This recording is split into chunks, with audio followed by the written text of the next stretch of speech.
दोस्तों उम्मीद आहे सभु ख़ुशि हूंदव, ख़ैरियत सां हूंदव। अॼु मास्टर मंज़ूर जो एल्बम आहे 13 सिंगार एल्बम जो टाइटल आहे, वॉल्यूम अथसि 35 ऐं उन खां पोइ एल्बम तमामु बहितरीनु आहे। ऐं हिन में कुझु गीत जेके आहिनि इंडियन धुन ते आहिनि, पर ज़बरदस्त म्यूज़िक आहे ऐं गीत बि तमामु भला आहिनि। हिन में जेको पहिरियों गीत आहे उहो अव्हांखे ॿुधायां। ॿुधो आहे तोखे ज़रूरत आहे सुहिणे यार जी, सुहिणे प्यार जी। ये तमामु बहितरीनु गीत आहे, ज़ुल्फ़कार जो कलाम आहे।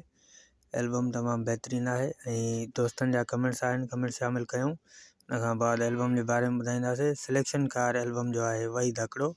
पहिरियों कमेंट्स आहे वहीद भाउ जो। वहीद भाउ लिखियो आहे वेरी नाइस पिक्चर ऐं खोड़ सारियूं दिलूं। वॾियूं महिरबानियूं वहीद भाउ। ऐं उन खां पोइ सिराज अहमद लाशारी आहे वेरी नाइस पिक्चर लिखियो अथई, वेरी नाइस लिखियो अथई। ऐं वहीद भाउ लिखियो आहे वेरी नाइस वीडियो। वरी हेठां लिखियो अथई super hit, total song super hit. वॾियूं महिरबानियूं वहीद भाउ। ऐं सभ खां ज़रूरी ॻाल्हि ॿुधायूं त हीअ रिलीज़ इंफॉर्मेशन वीडियो आहिनि ऐं हिननि में असां कोई बि गीत शामिलु न कयो आहे। ऐं हिन में अव्हांखे थोरी मुख़्तसिर ॻाल्हि ॿुधाईंदासीं त एल्बम में कहिड़ा कहिड़ा गीत आहिनि, कहिड़नि शाइरनि जा गीत आहिनि, कहिड़ा सुपर हिट गीत आहिनि ऐं एल्बम कहिड़े साल में आयल आहे, कहिड़े शाइर जी सिलेक्शन ते आहे। बसि एतिरो ई नॉर्मल कमु रखियलु आहे। जीअं दोस्त काफ़ी आहिनि जिन्हनि खे एल्बमनि जे बारे में ख़बर न आहे। गीत काफ़ी ॿुधल बि हूंदा आहिनि पर ख़बर न हूंदी आहे त हीअ एल्बम आहे।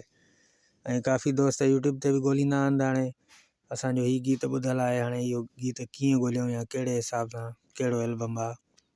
इन में ॿिया गीत बि भला हूंदा, मिड़ई इन खे नज़र रखंदे मिड़ई कमु कयो आहे थोरो। काफ़ी दोस्तनि पसंदि बि कयो आहे। ऐं दोस्तनि खे ॿुधायां ज़रूरी त कंहिं बि फ़नकार लाइ कमेंट्स करे सघनि था। इंशाल्लाह उनजो वीडियो आऊं ज़रूरु ठाहींदुसि। ऐं हाणे हलंदासीं हिन जे गीतनि ॾे त हिन जा गीत कहिड़ा कहिड़ा आहिनि। पहिरियों गीत अव्हांखे ॿुधायो, ॿुधो आहे तोखे, ॿुधो आहे ज़रूरत आहे तोखे सुहिणे यार जी। तमामु बहितरीनु गीत आहे, इहो इंडियन धुन ते आहे। उन खां पोइ वहीद हिकिड़े जो गीत आहे, गीत जा बोल लिखिया अथई तू न रो। उन खां पोइ आहे पीर बख़्श जो कलाम आहे, पीर बख़्श बि सुठो शाइर आहे। गीत जा बोल लिखिया अथई हवा अॼु बि आहे। उन खां पोइ आहे शाइर आहे नओं आहे शाइर मुंहिंजे हिसाब सां, सॼण केहर ज़ात आहे हिन जी। ऐं उन खां पोइ गीत जा बोल लिखिया अथई इंसाफ़ मूंखे सब्र मूंखे।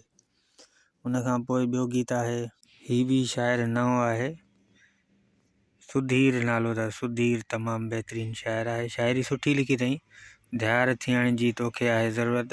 उन खां पोइ आहे गीत सैयद सिराज शाह, इहो पुराणो शाइर आहे, हिकु सांवरे जा गीत जा बोल अथसि। ऐं उन खां पोइ आहे मेवो खान, तमामु बहितरीनु आहे शाइर इहो बि। मेवे खान लिखियो आहे ॾुख मूंखे ॾेई। उन खां पोइ आहे गीत अरबाब सीलरो शाइर आहे, कलाम जा बोल लिखिया अथई दिलि ॾे मोटाए, तमामु बहितरीनु। उन खां पोइ वहीद हिकिड़े जो गीत आहे, गीत जा बोल लिखिया अथई मां बि चवां माण्हू। ऐं उन खां पोइ बशीर अहमद बुके जो कलाम आहे आख़िरी, गीत जा बोल लिखिया अथई ॾह ॾह भेरा। बशीर अहमद बुके जो तमामु बहितरीनु शाइर आहे, मुंहिंजी पसंदि जो। दोस्तों वीडियो कंप्लीट थी चुको आहे। अव्हांखे वीडियो कीअं लॻो